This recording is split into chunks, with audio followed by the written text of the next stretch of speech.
Assalamualaikum warahmatullahi taala wabarakatuh. Wahai saudaraku, mari subscribe, like, comment, and share channel kami. InsyaAllah menjadi amal jariah buat antum sekalian. Assalamualaikum warahmatullahi taala wabarakatuh. Alhamdulillah rabbil alamin. Wassalatu wassalamu ala asyrafil anbiya wal mursalin wa ala alihi wa ashabi ajma'in. Rabbi shrah li sadri wa yassir li amri wahlul 'uqdatam min lisani yafqahu qawli. Subhanaka la ilma lana illa ma 'allamtana innaka antal alimul hakim. Amma ba'du.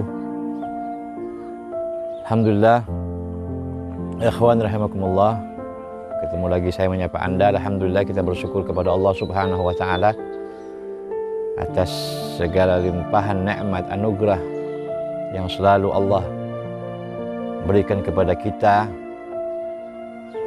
Walaupun sebagian besar daripada nikmat-nikmat Allah yang Allah berikan kepada kita, ada yang kita malah gunakan nikmat tersebut untuk bermaksiat kepadanya, na'udzubillah. Tapi kasih sayang Allah, rahmat Allah, ampunan Allah maha luas, sehingga walaupun kita sebagai hambanya selalu berbuat hal yang tidak baik kepadanya, tapi Allah selalu memberikan kepada kita semua kesempatan untuk kita bisa bertobat kepadanya. Untuk itu, mari ikhwani selalu kita bersyukur kepada Allah atas nikmat dan anugerah ini. Ikhwan rahimakumullah, berkata Ibnu Athaillah dalam kitabnya Al-Hikam,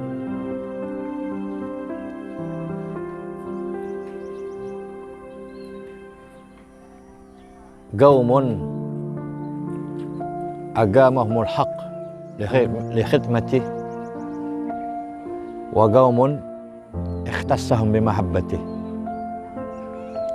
Ibnu Athaillah dalam kitabnya Al-Hikam berkata, ada sekelompok hamba Allah yang Allah menakdirkan kepada mereka dengan menempatkan mereka hanya untuk khidmah kepadanya.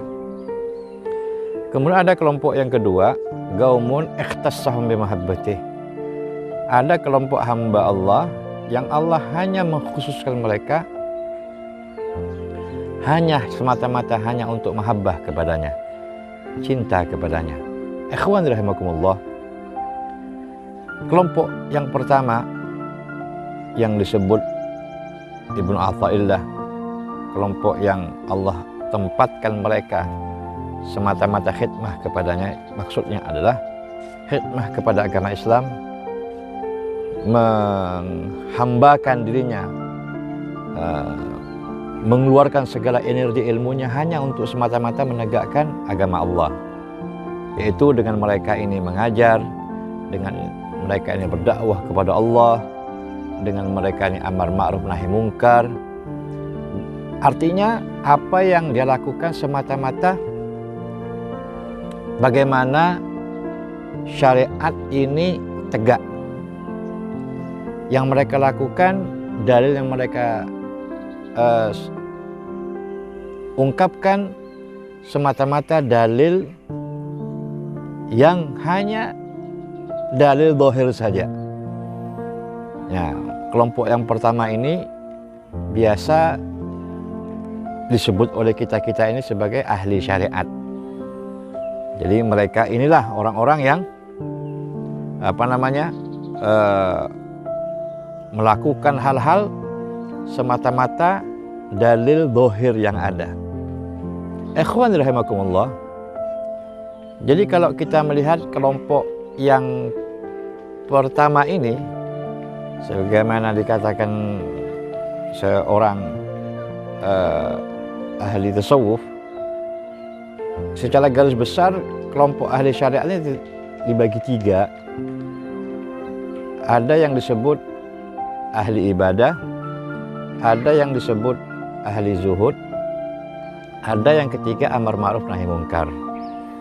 Jadi ahli ibadah yaitu mereka menyibukkan dirinya beribadah kepada Allah dengan amal zahir tentunya, demi terwujudnya satu harapan yang mereka hendaki, yaitu bagaimana mereka sampai kepada Allah dengan ibadah zahir yang dia lakukan.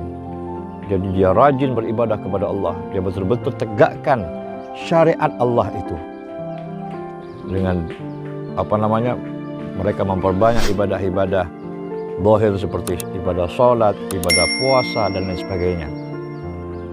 Kemudian yang kedua, bahagian yang kedua dari kelompok pertama ini, yaitu ahli zuhud, yaitu orang yang mengasingkan dirinya, melarikan dirinya secara fisik dari khalayak ramai demi untuk satu tujuan juga, ya, dengan dia itu memperbanyak zikir, memperbanyak wirid dan lain sebagainya. Jadi semata-mata dia secara fisik lari daripada makhluk Allah Subhanahu wa taala. Kemudian yang kelompok yang ketiga, yaitu kelompok yang ketiga dari kelompok yang pertama, yaitu ahli syariat tadi itu, ya kelompok amar ma'ruf nahi mungkar. Orang yang memang Allah tempatkan mereka untuk menumpas segala macam kemungkaran, segala hal-hal yang menyimpang daripada sesuatu yang disyariatkan oleh Allah Ta'ala dalam syariat. Maka tugas mereka ini semata-mata untuk itu. Jadi secara tegas mereka melakukan itu demi tegaknya syariat Allah Subhanahu wa taala. Ikhwan rahimakumullah. Kemudian kelompok yang kedua, sebagaimana yang dikatakan oleh Ibnu Athaillah, gaumun ikhtassahum bimahabbati, sekelompok hamba Allah yang Allah khususkan mereka hanya semata-mata untuk cinta kepadanya. Jadi kelompok yang pertama ini adalah kelompok yang dalam hatinya itu larut cinta kepada Allah Subhanahu wa taala. Hatinya kosong daripada cinta kepada Allah Subhanahu wa taala. Hatinya semata-mata hanya ada Allah Subhanahu wa taala. Sehingga saking kuatnya energi cinta, energi mahabbah yang ada pada hati orang ini, sehingga sebagaimana orang yang cinta, dia tidak menyadari hal-hal yang ada di sekitarnya. Dia tidak menyadari sesuatu yang ada di depan matanya. Sehingga apa? Sehingga saking kuatnya mahabbah yang ada dalam dirinya, sehingga dia tidak sempat untuk dia menegakkan syariat. Sehingga mereka ada sebagian daripada hamba Allah yang masuk kategori yang Allah khususkan, yaitu gaumun yang Allah memang tempatkan mereka untuk cinta kepadanya. Ada di antara mereka yang sampai-sampai secara kasat mata kita tidak melihat mereka sholat, tidak melihat mereka puasa, tidak melihat mereka pekerjaan-pekerjaan syariat yang zahir. Sehingga apa-apa yang ada di sekitarnya daripada kemungkaran dan lain sebagainya, dia tidak sadari itu semua. Jangankan kemungkaran yang ada di sekitarnya, hal yang ada pada dirinya sekalipun, yang kalau kita melihat itu kemungkaran, dia tidak sadari. Itulah kelompok yang kedua, jadi kelompok yang memang Allah khususkan mereka masuk dalam kategori mahabbah kepada Allah, cinta kepada Allah Subhanahu wa taala. Ikhwan rahimakumullah, sebagaimana kelompok yang pertama, kelompok ahli syariat yang dibagi tiga tadi itu, kelompok yang kedua juga demikian. Sebagaimana dikatakan oleh ulama sufi tadi ini, bahwa kelompok yang kedua juga secara global dibagi tiga juga. Mereka adalah kaum muhibbin, kedua kaum pertama ahli mahabbah muhibbin, kedua ahli ma'rifat al-arifin, dan yang ketiga kelompok orang-orang yang sampai kepadanya, yaitu sampai kepada Allah, ini al-wasilin. Jadi mereka orang-orang yang memang Allah tempatkan di kelompok yang kedua ini, itu sudah memang pilihan Allah Subhanahu wa taala. Jadi ketika Allah Subhanahu wa taala menakdirkan hambanya, menakdirkan orang-orang yang memang Allah takdirkan di kelompok yang pertama, maka dia tidak bisa memaksakan dirinya untuk masuk kelompok yang kedua. Demikian juga ketika Allah Subhanahu wa taala menempatkan dirinya di kelompok yang kedua, dia tidak akan bisa untuk masuk pada kelompok yang pertama. Jadi mereka oleh Allah Subhanahu wa taala memang Allah tetapkan kepada mereka porsinya masing-masing. Ikhwan rahimakumullah. Jadi intinya dari apa yang dikatakan oleh Ibnu Athaillah tadi ini, bahwa kita tidak boleh atau menyikapi hal ini bahwa Allah memang menempatkan, menakdirkan hamba-hambanya sesuai dengan porsinya.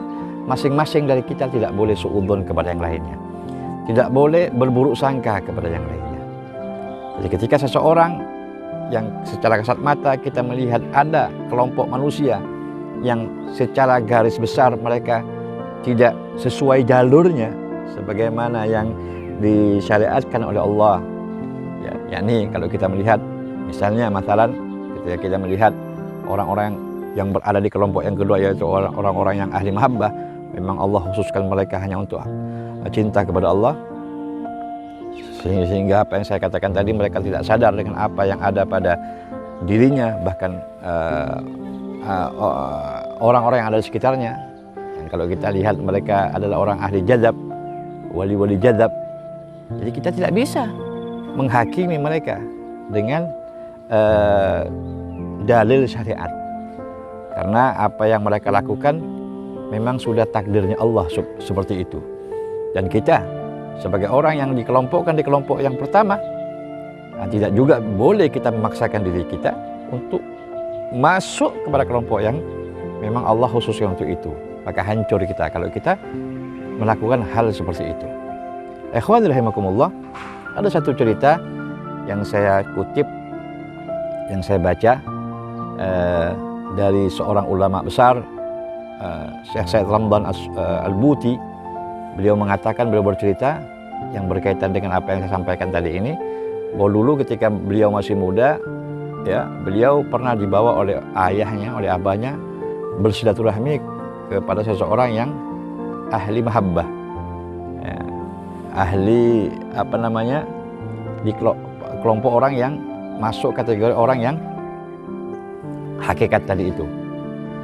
Nah, ketika kata beliau nih, kata Imam Said Ramdan Al-Buti mengatakan, ketika kami sowan kepada beliau, kemudian beliau memberikan petuah-petuah yang banyak sekali, ya, faedah-faedah yang banyak sekali, kata beliau. Kemudian di akhir daripada perbincangan itu, Syekh Said Ramdan Al-Buti ini berkata kepada Al-Arif Billah tadi ini, ya Syekh, kata Syekh Said, doakan kami, ya, doakan kami ini untuk bisa seperti antum, ya, ini masuk kategori orang yang ahli mahabbah. Kemudian tanpa dinyana, tanpa dia sangka-sangka, kata Syekh Said ini, tanpa disangka oleh Syekh Said ini, tiba-tiba sang Arif Billah itu berkata kepada Syekh Said Ramdan Al-Buti dengan mimik muka yang berbeda, kau minta doa seperti itu, kata sang Arif Billah tadi itu. Kau ingin engkau menempati tempat seperti aku, tempat yang memang Allah khususkan untuk hanya cinta kepadanya. Apakah kau tidak akan mau mengajar? Apakah kau tidak akan menyebarkan ilmu agama? Di situ Syekh Ramdan Al-Buti terdiam. Jadi intinya, kata beliau, memang sesuatu yang sudah memang Allah porsikan, yang memang Allah sudah tempatkan, yang memang Allah takdirkan daripada itu semua, tidak bisa kita memaksa untuk menempati sesuatu yang bukan kedudukannya. Jadi masing-masing mereka hamba-hamba Allah ini, baik mereka yang ahli syariat, baik mereka yang ahli hakikat, sebetulnya tujuannya hanya satu, bagaimana mereka ini bisa sampai kepada Allah Subhanahu wa ta'ala. Ikhwan rahimakumullah, mudah-mudahan ini bisa memberikan satu pencerahan bagi kita semua, bahwa memang ada di sekitar kita kelompok hamba-hamba Allah sebagaimana yang saya sebutkan di atas tadi, sebagaimana yang dikatakan oleh Ibnu illah tadi. Mudah-mudahan kita semua menjadi hamba-hamba Allah yang selalu berbaik sangka kepada hamba-hambanya, berbaik sangka kepada Allah Subhanahu wa Ta'ala. Mudah-mudahan apa yang Allah berikan kepada kita daripada ilmu, daripada semuanya, mudah-mudahan kita bisa jadikan itu jalan untuk sama-sama kita bisa sampai kepada Allah Subhanahu wa Ta'ala. Dan juga mudah-mudahan kita bisa mendapat cintanya Allah, ridhonya Allah Subhanahu wa Ta'ala. Ikhwan rahimakumullah, demikian, mudah-mudahan bermanfaat. Ketemu lagi insyaallah. Assalamualaikum warahmatullahi taala wabarakatuh. Terima kasih telah menonton video kami. Support channel kami terus dengan Anda klik subscribe, like, comment, and share agar kami semangat terus update konten-konten dakwah selanjutnya. Wassalamualaikum warahmatullahi taala wabarakatuh.